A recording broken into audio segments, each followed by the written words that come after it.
ಇನ್ನೊಂದು ಕಡೆಗೆ ಸ್ಕ್ರೀನ್ನ ಬಲಭಾಗದಲ್ಲಿ ನೀವು ನೋಡ್ತಾ ಇದ್ದೀರಿ. ಈಗಾಗಲೇ ಪ್ರತಿಭಟನೆ ಕೂಡ ಶುರುವಾಗಿದೆ. ಪ್ರತಿಭಟನೆ ಶುರುವಾಗಿದೆ. ಕಾಂಗ್ರೆಸ್ದು ಮುಖ್ಯಮಂತ್ರಿಗಳು ಕೂಡ ಪ್ರತಿಭಟನೆಯಲ್ಲಿ ಪಾಲ್ಗೊಂಡಿದ್ದಾರೆ. ಮುಖ್ಯಮಂತ್ರಿಗಳಿದ್ದಾರೆ, ಡಿ ಕೆ ಶಿವಕುಮಾರ್ ಇದ್ದಾರೆ, ಹಿರಿಯ ಕಿರಿಯ ನಾಯಕರೆಲ್ಲರೂ ಕೂಡ ಇದ್ದಾರೆ, ಮಂತ್ರಿಗಳು ಕೂಡ ಇದ್ದಾರೆ. ಇನ್ನು ಕೋರ್ಟ್ನಲ್ಲಿ ರಾಜ್ಯಪಾಲರ ಪರ ಸಾಲಿಸಿಟರ್ ಜನರಲ್ ತುಷಾರ್ ಮೆಹ್ತಾ ವಾದವನ್ನು ಮಂಡಿಸಲಿಕ್ಕೆ ಶುರು ಮಾಡಿದರು. ಆ ಸಂದರ್ಭದಲ್ಲಿ ರವಿವರ್ಮ ಕುಮಾರ್ ಮಧ್ಯಪ್ರವೇಶ ಮಾಡಿದರು. ರಾಜ್ಯಪಾಲರು ಏನು ಕೊಟ್ಟಿದ್ದಾರೆ ವಿವರಗಳನ್ನು, ಅದರ ಒಂದು ಪ್ಯಾರಾ ಓದಲಿಕ್ಕೆ ನನಗೆ ಅವಕಾಶ ಕೊಡಿ ಅನ್ನುವಂಥ ಮನವಿಯನ್ನು ಮಾಡಿದ್ದಾರೆ ರವಿವರ್ಮ ಕುಮಾರ್. ನಾನು ರಾಜ್ಯಪಾಲರ ಪರ ನನ್ನ ವಾದವನ್ನು ಮಂಡಿಸ್ತಾ ಇದ್ದೀನಿ. ತುಷಾರ್ ಮೆಹ್ತಾ ವಾದ ಮಂಡನೆಯನ್ನು ಶುರು ಮಾಡಿದರು. 5 ಅಂಶಗಳ ಆಧಾರದ ಮೇಲೆ ನಾನು ನನ್ನ ವಾದವನ್ನು ಮಂಡಿಸ್ತಾ ಇದ್ದೀನಿ. ಆರಂಭದಲ್ಲಿ ಅವರು ಹೇಳಿದಂಥ ಮಾತಿದು 5 ಅಂಶಗಳು.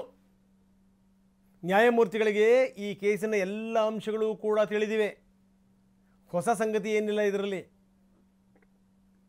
ಅದರ ವಿವರಗಳನ್ನು ನಾನು ಕೊಡ್ತೀನಿ ಅಂತ ಹೇಳ್ತಾನೆ ರಾಜ್ಯಪಾಲರ ಪರ ನನ್ನ ವಾದ ಮಂಡಿಸ್ತಾ ಇದ್ದೀನಿ ಅಂತ ತುಷಾರ್ ಮೆಹ್ತಾ ತಮ್ಮ ವಾದ ಮಂಡನೆಯನ್ನು ಈಗ ಶುರು ಮಾಡಿದ್ದಾರೆ. ನ್ಯಾಯಮೂರ್ತಿ ಎಂ ನಾಗಪ್ರಸನ್ನ ಅವರಿರುವಂಥ ಪೀಠದ ಎದುರುಗಡೆಗೆ. ಇವತ್ತು ಏನು ನಿರ್ಧಾರ ಬರುತ್ತೆ, ಇವತ್ತು ಬಹುತೇಕ ಇವತ್ತು ವಾದ ಮಂಡನೆ ಮುಗಿದೋಗ್ಬಿಡುತ್ತೆ. ಇವತ್ತು ತೀರ್ಪನ್ನು ಇವತ್ತೇ ಪ್ರಕಟಿಸ್ತಾರ, ತೀರ್ಪನ್ನು ಕಾಯ್ದಿರಿಸ್ತಾರ, ಏನಾಗುತ್ತೆ? ಅಭಿಷೇಕ್ ಮನು ಸಿಂಘಿಯು ಕೂಡ ಅದನ್ನೇ ಹೇಳಿದರು. ಇಲ್ಲ, ಇವರು ಯಾವ ವಿವರಗಳನ್ನು ಕೊಟ್ಟಿಲ್ಲ, ರಾಜ್ಯಪಾಲರ ಆಕ್ಷೇಪಣೆ ಸಲ್ಲಿಸಿಲ್ಲ, ಕೇವಲ 4 ಪುಟಗಳ ಅನುಮತಿಯನ್ನಷ್ಟೇ ಕೊಟ್ಟಿದ್ದಾರೆ, ತಮ್ಮ ನಿರ್ಧಾರಕ್ಕೆ ಕಾರಣಗಳನ್ನು ನೀಡಿಲ್ಲ ಅಂತ. ಮತ್ತೆ ಇದು ರಾಜ್ಯಪಾಲರ ಅಂಗಳಕ್ಕೆ ಬರುತ್ತಾ, ನೀವು ಸರಿಯಾದ ಕಾರಣಗಳನ್ನು ಕೊಟ್ಟಿಲ್ಲ ನೀವು ಅಂಥೇಳಿ? ಆ ರೀತಿ ಏನಾದರೂ ಆದರೆ ಮತ್ತೊಂದಷ್ಟು ವಿವರಗಳನ್ನು ಸೇರಿಸಿ ರಾಜ್ಯಪಾಲರು ಮತ್ತೊಂದು ಸರಿ ಕಳಿಸ್ತಾರೆ. ಇದೇನು ಇಲ್ಲಿಗೆ ಮುಕ್ತಾಯ ಆಗುವಂಥದ್ದು ಖಂಡಿತವಾಗಲೂ ಅಲ್ಲ. ಇಲ್ಲ, ರಾಜ್ಯಪಾಲರ ನಿರ್ಧಾರ ಸರಿ ಇದೆ ಅಂದರೆ ಮುಗಿದೋಯ್ತು ಕತೆ ಅಲ್ಲಿಗೆ. ಮತ್ತೆ ಇವರು ಬೇರೆ ಬೇರೆ ನ್ಯಾಯಾಲಯಕ್ಕೆ ಹೋಗಬೇಕು, ಪ್ರಶ್ನೆ ಬೇರೆ. ಸುಪ್ರೀಂ ಕೋರ್ಟಿಗೆ ಹೋಗ್ತಾರೆ, ಬೇರೆ ವಿಚಾರ ಅದು. ಭಾರತೀಯ ನ್ಯಾಯ ಸಂಹಿತೆಯ ಸೆಕ್ಷನ್ಗಳ ಅಡಿನಲ್ಲಿ ಅನುಮತಿ ನೀಡಲಾಗಿದೆ. ಸಿಎಂ ಪರ ರವಿವರ್ಮ ಕುಮಾರ್ ವಾದ ಮಂಡನೆಯನ್ನು ಶುರು ಮಾಡಿದರು. ಆರೋಪಿತ ಘಟನೆ ನಡೆದಂಥ ಸಂದರ್ಭದಲ್ಲಿ ಭಾರತೀಯ ನ್ಯಾಯ ಸಂಹಿತೆ ಜಾರಿಯಲ್ಲಿರಲಿಲ್ಲ. ಹೀಗಾಗಿ ರಾಜ್ಯಪಾಲರ ಅನುಮತಿಯೇ ಕಾನೂನು ಬಾಹಿರ. ಇದು ರವಿವರ್ಮ ಕುಮಾರ್ ಅವರ ವಾದ. IPC ಅಡಿ ಅನುಮತಿ ನೀಡ್ತೀನಿ ಅಂತ ಹೇಳ್ಬೋದಾಗಿತ್ತು, ಆದರೆ ಆ ರೀತಿ ಅವರು ಹೇಳಿಲ್ಲ. ರಾಜ್ಯಪಾಲರು ತಮ್ಮ ವಿವೇಚನೆ ಬಳಸಿಲ್ಲ ಅನ್ನೋದಕ್ಕೆ ಇದು ಸಾಕ್ಷಿ ಅನ್ನುವಂಥ ಮಾತನ್ನು ಹೇಳ್ತಾ ಇದ್ದಾರೆ ರವಿವರ್ಮ ಕುಮಾರ್.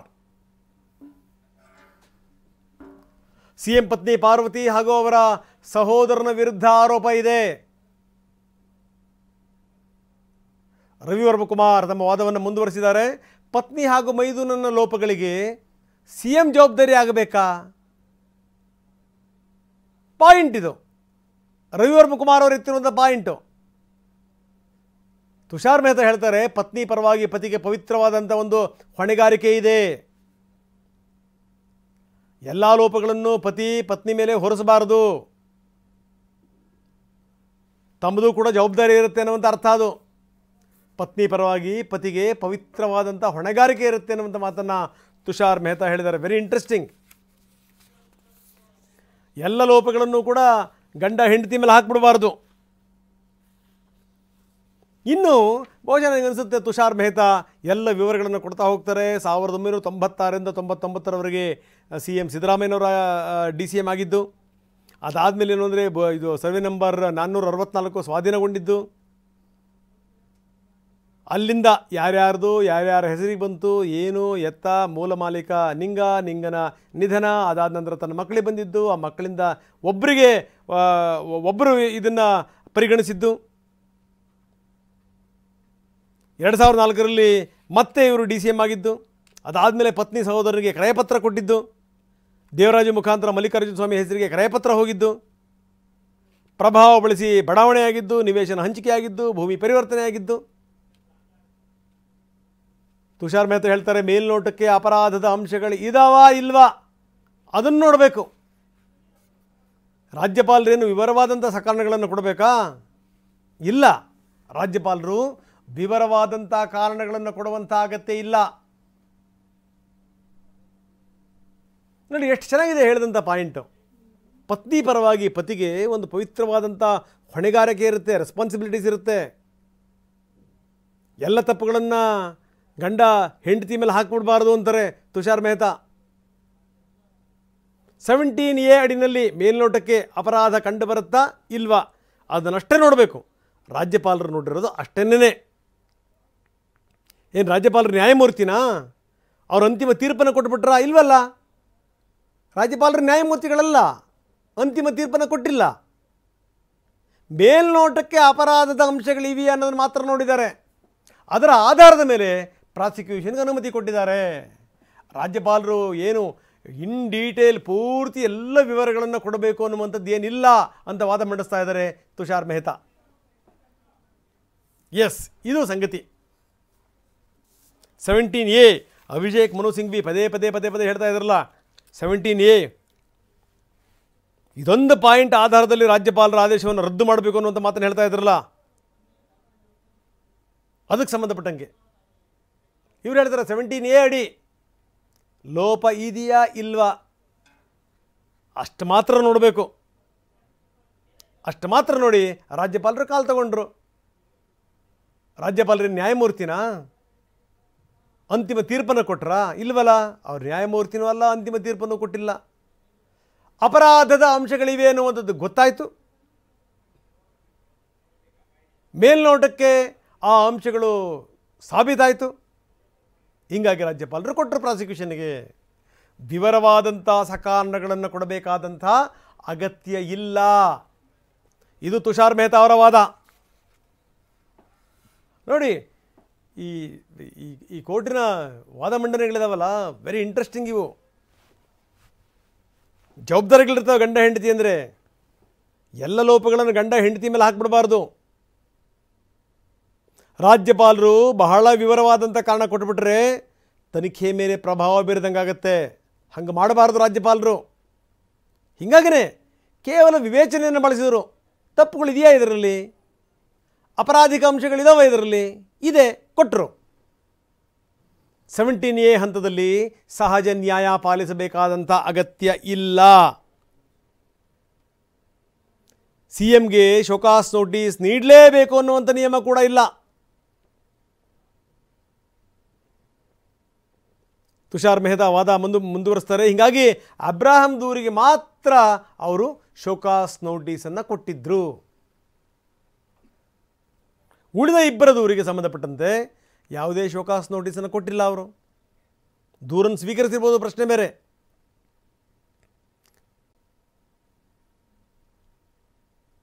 ಶೋಕಾಸ್ ನೋಟಿಸ್ ಕೊಡಬೇಕಾಗಿಲ್ಲ ಅನ್ನುವಂಥ ಮಾತನ್ನು ಸುಪ್ರೀಂ ಕೋರ್ಟ್ ಹೇಳಿದೆ. ಇನ್ನು ಸೆಕ್ಷನ್ 19 ಅಡಿಯಲ್ಲೂ ಕೂಡ ಸಹಜ ನ್ಯಾಯ ಬೇಕಿಲ್ಲ ಅಂತ ಸುಪ್ರೀಂ ಕೋರ್ಟ್ ಹೇಳಿದೆ. ಎಲ್ಲದರಲ್ಲೂ ಇದನ್ನು ಪರಿಗಣಿಸಬಾರ್ದು ಅಂತ ತನಿಖೆ ಹಂತದಲ್ಲಿ ತನಿಖಾಧಿಕಾರಿ ಎಲ್ಲದರ ಪರಿಶೀಲನೆ ಮಾಡಬೇಕು. ಘನತೆವೆತ್ತ ರಾಜ್ಯಪಾಲರು ಒಂದು ಎತ್ತರದ ಸ್ಥಾನದಲ್ಲಿದ್ದುಕೊಂಡು ತನಿಖೆಗೂ ಮೊದಲನೇ ಎಲ್ಲ ವಿವರಗಳನ್ನು ಬಹಿರಂಗಪಡಿಸೋಕ್ಕಾಗಲ್ಲ. ಹೇಳಬೇಕು ಅಂತ ಏನಿಲ್ಲ. ಸೆಕ್ಷನ್ 19 ಕೂಡ ಅದನ್ನೇ ಹೇಳುತ್ತೆ. ಸುಪ್ರೀಂ ಕೋರ್ಟ್ ಕೂಡ ಇದರ ಆಧಾರದ ಮೇಲೆ ಅದನ್ನೇ ಹೇಳಿದೆ, ಸಹಜ ನ್ಯಾಯ ಬೇಕಿಲ್ಲ ಅಂತ. ತನಿಖೆಯ ಹಂತದಲ್ಲಿ ತನಿಖಾಧಿಕಾರಿ ಎಲ್ಲದರ ಪರಿಶೀಲನೆ ಮಾಡಬೇಕು. ಹೀಗಾಗಿ ರಾಜ್ಯಪಾಲರು ತನಿಖೆಗೆ ಮೊದಲೇ ಎಲ್ಲವನ್ನು ಹೇಳುವಂಥ ಅಗತ್ಯ ಇಲ್ಲ. ಹಾಗಾಗೇನು ಅಂತಂದರೆ ಅವರಿಗೆ ಅಪರಾಧಿಕ ಅಂಶಗಳು ಕಂಡುವು. ಹೀಗಾಗಿ ಅವರು ಪ್ರಾಸಿಕ್ಯೂಷನ್ಗೆ ಅನುಮತಿ ಕೊಟ್ಟರು. ಇದರಲ್ಲಿ ತಪ್ಪೇನಿದೆ? 17A ಇದರಲ್ಲಿ ಯಾಕೆ ತರ್ತೀರಿ? ಪದೇ ಅದನ್ನು ಯಾಕೆ ಮಂಡಿಸ್ತೀರಿ? ಅಭಿಷೇಕ್ ಮನು ಸಿಂಘ್ವಿ ಅದನ್ನೇ ಹೇಳಿದ್ದು. ಇದೊಂದು ಪಾಯಿಂಟ್ ಆಧಾರದ ಮೇಲೆ 17A ಅದರ ಆಧಾರದ ಮೇಲೆ ನೀವು ರಾಜ್ಯಪಾಲರ ಆದೇಶ ರದ್ದುಪಡಿಸಬೇಕು ಅಂತ. ಏನು ರಾಜ್ಯಪಾಲರು ತನಿಖೆಗೂ ಮೊದಲೇ ಎಲ್ಲವನ್ನು ಕೂಡ ಹೇಳಬೇಕಾ ಅಂತ ಕೇಳ್ತಾರೆ ತುಷಾರ್ ಮೆಹ್ತಾ. ಹೇಳಬಾರದು. ರಾಜ್ಯಪಾಲರು ಘನತೆವೆತ್ತ ರಾಜ್ಯಪಾಲರು ಎತ್ತರದ ಸ್ಥಾನದಲ್ಲಿ ಕೂತ್ಕೊಂಡು ಎಲ್ಲ ವಿವರಗಳನ್ನು ಕೊಡಬಾರದು. ಕೊಟ್ಟರೆ ಅದು ಸಂಬಂಧಪಟ್ಟಂಥ ತನಿಖೆ ಮೇಲೆ ಪರಿಣಾಮ ಬೀರುತ್ತೆ. ತನಿಖೆ ಹಂತದಲ್ಲಿ ತನಿಖಾಧಿಕಾರಿ ಎಲ್ಲದರ ಬಗ್ಗೆ ಪರಿಶೀಲನೆ ಮಾಡಬೇಕು. ತನಿಖಾಧಿಕಾರಿಯ ಜವಾಬ್ದಾರಿ ಅದು. ರಾಜ್ಯಪಾಲರು ಎಲ್ಲವನ್ನೂ ಹೇಳಿಬಿಟ್ರೆ ಏನು ಸಂದೇಶ ರವಾನೆ ಆಗುತ್ತದು? Yes, it's very important point. Supreme court ಕೂಡ ಇದನ್ನೇ ಹೇಳಿದೆ. ಸೆಕ್ಷನ್ 19ರ ಅಡಿನಲ್ಲಿ ಸಹಜ ನ್ಯಾಯ ಬೇಕಿಲ್ಲ ಅಂತ ಹೇಳಿದೆ. ಇದು ಬಹಳ ಮುಖ್ಯವಾದಂಥ ಸಂಗತಿ ಅಂತ ತುಷಾರ್ ಮೆಹ್ತಾ ತಮ್ಮ ವಾದವನ್ನು ಮಂಡಿಸಿದ್ದಾರೆ. ಎಷ್ಟು ಚೆನ್ನಾಗಿದೆ ನೋಡಿ ಪಾಯಿಂಟ್ಸ್ಗಳು. ಅಭಿಷೇಕ್ ಮನು ಸಿಂಘ್ವಿ ಹೇಳಿದ್ದು 17A ಬಗ್ಗೆ ನಾನು ವಾದ ಮಾಡಿದ್ದೆ. 17A ಇದೊಂದು ಪಾಯಿಂಟನ್ನು ಹಿಡ್ಕೊಂಡು ನೀವು ರಾಜ್ಯಪಾಲರ ಆದೇಶ ರದ್ದು ಮಾಡಬೇಕು. ಆದರೆ ತುಷಾರ್ ಮೆಹ್ತಾ ಭಾಳ ಅದ್ಭುತವಾದಂಥ ಪಾಯಿಂಟ್ಗಳನ್ನು ಹೇಳಿದರು. ಸುಮ್ಮನೆ ಎಲ್ಲ ತಪ್ಪುಗಳನ್ನು ಕೂಡ ಗಂಡ ಹೆಂಡತಿ ಮೇಲೆ ಹಾಕೋಕ್ಕಾಗಲ್ಲ ಸ್ವಾಮಿ, ಅವರಿಗೆ ಅವ್ರದ್ದೇ ಆದಂಥ ಜವಾಬ್ದಾರಿಗಳಿರ್ತವೆ. ಎಂಥ ಅದ್ಭುತ ನೋಡಿ. ಅದಕ್ಕೆ ಈ ಕೋರ್ಟಿನ ಕಲಾಪಗಳಿದಾವಲ್ಲ, ಅದನ್ನು ಭಾಳ ಸೂಕ್ಷ್ಮವಾಗಿ ಗಮನಿಸಬೇಕು ನಾವುಗಳು.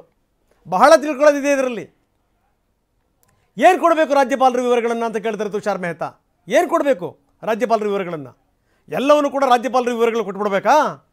ಎಲ್ಲವನ್ನೂ ಕೂಡ ಘನತೆವೆತ್ತ ರಾಜ್ಯಪಾಲರು, ಎತ್ತರದ ಸ್ಥಾನದಲ್ಲಿರುವಂಥವರು, ಅಂಥ ವಿವರಗಳನ್ನು ಅವರು ಕೊಡಬಾರದು. ರಾಜ್ಯಪಾಲರು ಈ ರೀತಿ ಏನಾದರೂ ಹೆಚ್ಚಿನ ವಿವರಗಳನ್ನು ಕೊಟ್ಟರೆ ಅದು ಸಂಬಂಧಪಟ್ಟಂಥ ತನಿಖೆಯ ಮೇಲೆ ಪರಿಣಾಮ ಬೀರುತ್ತೆ. ಹೀಗಾಗಿಯೇ ರಾಜ್ಯಪಾಲರು ತನಿಖೆಗೆ ಮೊದಲನೇ ಎಲ್ಲವನ್ನು ಕೂಡ ಹೇಳಬೇಕಾಗಿಲ್ಲ. ಇದು ತುಷಾರ್ ಮೆಹ್ತಾ ಅವರ ವಾದ.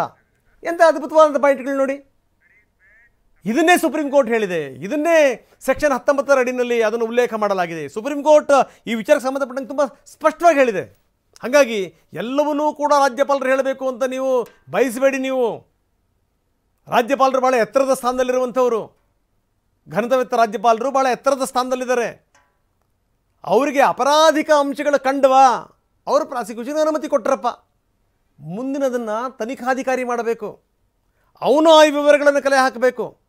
ಎಲ್ಲವನ್ನೂ ಕೂಡ ರಾಜ್ಯಪಾಲರೇ ಹೇಳಿದರೆ ಸಂಬಂಧಪಟ್ಟಂಥ ತನಿಖೆಯ ಮೇಲೆ ಅದರ ನೇರ ಪರಿಣಾಮ ಆಗುತ್ತೆ. ಇದು ತುಷಾರ್ ಮೆಹ್ತಾ ಅವರು ಹೇಳಿರುವಂಥ ಮಾತು. ರಾಜ್ಯಪಾಲರ ಅನುಮತಿ ಪ್ರಶ್ನಿಸಿ ಸಲ್ಲಿಸಿರುವಂತಹ ಒಂದು ಅರ್ಜಿಯ ವಿಚಾರಣೆ ಇವತ್ತು ಕೂಡ ನಡೀತಾ ಇದೆ. ಇವತ್ತು ರಾಜ್ಯಪಾಲರ ಪರವಾಗಿ ತುಷಾರ್ ಮೆಹ್ತಾ ಅವರು ತಮ್ಮ ವಾದವನ್ನ ಮಂಡಿಸ್ತಾ ಇದ್ದಾರೆ.